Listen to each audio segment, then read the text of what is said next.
Hey everybody, Will Fix here. This video is intended for that family member that maybe knows nothing about cryptocurrency whatsoever. And as y'all get together for Christmas, if you wanted to teach somebody a little bit of the history and terminologies to get them in the same mindset as you for XRP, XLM, and utility tokens, then that's the purpose of this video. So I hope you like it. Okay, so just to go over some of the history, in 2009, someone created, Satoshi Nakamoto, whether real or fake, created Bitcoin. The interest of Bitcoin for people was the fact that it was not controlled by a government or a company. The program, so to speak, or blockchain that he created ran on its own, didn't have anybody in charge. People like that. It also had some secrecy involved. A lot of people like that. And it was digital representation of money. So it was something new and it was exciting. So people started investing or putting money in Bitcoin, believing in the future of digital money, or just the idea of something new and mysterious. But the decentralization of it was a big factor, and the fact that nobody was in charge of it. It was just a program that was running, and it had some cool qualifications that made it seem more like money, which was there was going to be a limited amount of it made. So it was going to increase in value, because then one day, soon, there's not going to be any more coins made, and the value of it continues to go up. So Bitcoin became exciting. Then Bitcoin went up so much so that it made some millionaires. Well, that really turned on the market. I mean, people just started looking at it thinking, wow, this could really be something. Bitcoin rose up to around the $20,000 range. People were putting money in it, and we're going to go over the terminologies here in just a minute. But then what people call whales, giant investors, get in and people could manipulate the market, or people could just follow the market and make money in it. So Bitcoin became this pretty cool thing. Well, this spawned the creation of other people wanted to create coins. So then when they did, they called those altcoins, alternative to Bitcoin being the original. So then altcoins were made, and people were struggling to find utility. In their struggle to find utility, some coins were made just out of fun. One of those was Dogecoin. Shiba Inu was a coin that was made. These type coins that were kind of cute, had cute icons and things like that, what people started calling meme coins. And what was the purpose of the meme coin? Well, some of them had little uses, but most of it was cute. Now, Elon Musk ended up getting involved, and he liked Shiba Inu and he liked Dogecoin. Now there's tons of coins, tons of meme coins, okay? And these, some of them have tiny utilities, the usefulness, and some of them don't. Some of them are just cute. So what happened was, when the interest in these things got up, people started buying them, and they became available for the average person. So a few years ago, people buying Shiba Inu, buying it for fractions of a penny, and buying Dogecoin and tons of others, but those are probably the most commonly known. And the value shot way up. And then, as Elon Musk talked about some of them, I mean, millionaires were made. Well, this too gathers attention.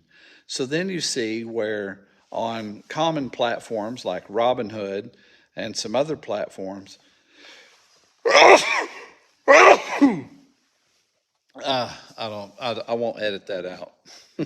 I'll just leave that in there. Sorry, excuse me. But because it attracted so many people and the fact that they made money, this became, we had a wild time during the times of meme coins. Well, this spawned the production of tons more coins like meme coins. Well, the average person didn't even understand what is the usefulness of this. It's just something you buy. There's plenty of people that are like, well, it's just, cryptocurrency. The word crypto kind of sounds like, like Tales from the Crypt. So crypt kind of has a scary sounding terminology. And then you had these meme coins, which had no utility. They just, you'd have pump and dump, right? And then suddenly people are selling off. And so there was a bunch of people that got hurt who were believing it was going to continue to go up. And these things happened. Well, at the same time, but kind of behind the scenes, since tons of coins were being made, there was another group of coins that was coming into being, and those we call utility coins, which were coins that have an actual job. And serious companies started saying, hey, hold on, you can send money like an email. And the actual money is in the message. It is the message. It's sent and received in seconds. This is amazing. Now, why this was amazing is some of the companies recognized that the whole world's finance system is, about the SWIFT system. That's for international trade, from border to border, cross-border transactions. Well, where did you hear about the SWIFT system? A lot of people really piqued interest in the SWIFT system whenever the United States used the SWIFT, cut Russia off from the SWIFT system a few years ago, and then, sanctioned them and didn't allow them to have international trade. Well, not going to go into how that this was, weaponizing the dollar and things like that, but this is where a lot of people learned about the SWIFT system. Well, the SWIFT system had been known about years before, of course, all the way back to the 50s when this thing was created. But I can tell you this, it's a tethered mess. It is multiple languages. It is the SWIFT system isn't one universal system. It's tons of different languages trying to settle international trade using the Bank of International Settlements, and the old message system, and then lining up all the payments. Anyway, long story short, it took days and dollars. And what some companies realized that had or came into being, realizing this is a huge problem we can solve, because we can go from it taking days and dollars to it taking seconds and pennies. So then you had companies like XRP, XLM, even XDC, over time come into being for the purpose of helping the entire world to be able to do transactions and settle them in seconds, and not to have a separate payment system, but it to be one. It's one and the same. You receive the money and the message at the same time. So what happened is, as they were developing this technology, the SWIFT system, the Bank of International Settlements, and the IMF, I guess they all got together or independently, they decided that there was going to be one language for the world to communicate international payments on, and that is called ISO 20022. So, several coins adopted this language. Those we call utility coins. There's approximately 8, I believe. I'm not going to sit here and name them all, but XRP, XLM, XDC, QNT, Quant, ADA, I believe, and there's several others. They're not all coming to mind right now. Algro, HBAR. Anyway, there's several of these coins that speak that language, so to speak, and they're being adopted by the world to transfer money cross borders. Well, then something else has developed. It's called the tokenization of real world assets. So what does that mean? Well, all tokenization is, think of it like, you know how a company can be divided up into stocks and then you can buy a little piece? Think of it that same way. Tokenization of a piece of real estate property, for instance. There's a company, got a link in my description, lofty.ai. If you go to Lofty, you can right now today buy a piece of rental property, a section, a little tiny chunk, a token. It's tokenized into from $35 to $50, $65, $75, some of them. You buy, think of it like a stock. You bought a stock in it, except this tokenized property, when you purchase it, literally takes seconds, you own a little chunk of that rental property. So you own a little chunk of the rent proportionally, and you own a little chunk of the increased value of the property as time goes by. So then as time goes by, your token's increasing in value, hopefully, if the market's doing well. And then you can sell that same token, but now you can get involved with as little as $35, $50. So, I got to throw this in here. If you use the link in the description, you get $20 given to you for that same purpose. I'd suggest going with about $250 initially so you can see some kind of an increase, but it's not something to put money in and then turn around and take money out. You need to think of it as a long deal. Okay, enough of that. But tokenizing property, tokenizing hotels.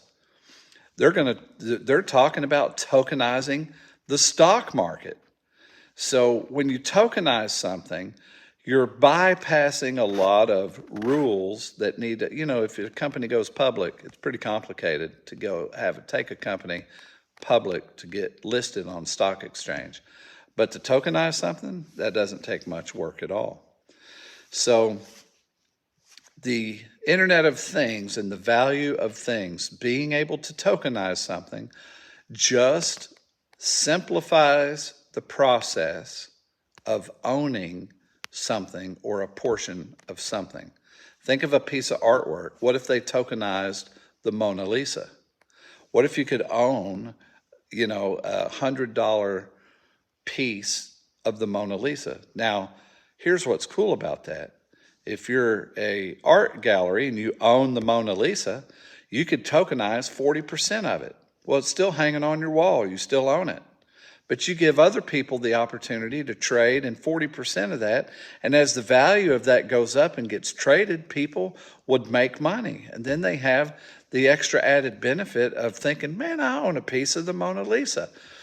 So in the world of cryptocurrency, do you see how it's migrated to become something super important? Now, this stuff's going to work in the background. You're going to have credit cards are already backed by XRP, meaning XRP is the vehicle moving the money around, but you don't see XRP, you just see the same dollar symbol. So a lot of this technology is going to go on behind the scenes, and you won't even know it's cryptocurrency unless you just, learned about it. So the way that this has migrated more than just Shiba Inu, a cute coin, or a Doge coin. Do you see how it's migrated over the years behind the scenes into something extremely valuable? So there are a few companies that look like they're going to basically have huge percentages of the world's money being moved around. So that is what XRP, XLM, and some of these ISO 20022 language coins that operate with that language are doing. So this is just to say cryptocurrency is not a bad word, but it has turned into a lot of cool stuff going on. And that is a brief summary of how we got to this point with cryptocurrency. Hang in there just a minute. Check out this next part, which is some of the terminologies that are used so you can be familiar with them. All right, here we are on my Twitter page, and I wanted to go over the unique terms and definitions. And I have that on my Twitter page. If you want to join my Twitter, it's at WillFix7. So let's look at these. Okay, fudster, a person who initially spreads fear, uncertainty, and doubt. That's FUD. About a specific cryptocurrency or project, often for personal gain. Term number 2, wrecked. Slang for wrecked. Typically used to describe a significant loss incurred in crypto trading. Altcoin, any cryptocurrency other than Bitcoin. Shill, to aggressively promote cryptocurrency or project, often without disclosing any potential conflicts of interest. Fork, a split in the blockchain leading to the creation of 2 separate cryptocurrencies. Hodl, a slang term for holding onto crypto assets for a long term, regardless of market fluctuations. Whale, a large individual or entity holding a significant amount of particular cryptocurrency capable of influencing the market. Bag holder, someone who has bought a cryptocurrency that has significantly decreased in value and is now stuck holding it. Pump and dump, a coordinated scheme to artificially inflate the price of a cryptocurrency through misleading information, then quickly sell off their holdings at a profit. Degen, a person who takes high risks in crypto market, often with little research or consideration of the potential consequences. It's like a short of degenerate. Mooning, a rapid and significant increase in the price of a cryptocurrency. This isn't exposing your rear end. Rug pull, a scam where developers abandon a cryptocurrency project after raising funds from investors, leaving them with worthless tokens. DAO, decentralized autonomous organization, a community-driven entity operating without a central authority. DeFi, decentralized finance, a blockchain-based ecosystem offering financial services without traditional remedies. KYC/AML, know your customer, anti-money laundering. Regulations required verified of a customer's identities and preventing illegal financial activities. DApp, decentralized application, a program that operates on a blockchain network without relying on a single server. Gas, a fee paid to use resources on blockchain network, typically measured in units of the native cryptocurrency. Cold storage, keeping crypto assets offline in secure hardware wallets to protect them from hacking attempts. DLT, distributed ledger technology, the underlying technology powering blockchain networks. Staking, locking up your crypto assets to earn rewards and participate in network operations. Those are some terms to get you started. I hope you like this kind of content. This is designed for you to share with family members. Send it to somebody who doesn't know, somebody that needs to maybe learn where you're coming from. So I hope you do. If you do like it, hey, give me a thumbs up there and hit the subscribe button. That helps me out. Check out my links in the description. You guys have a great day.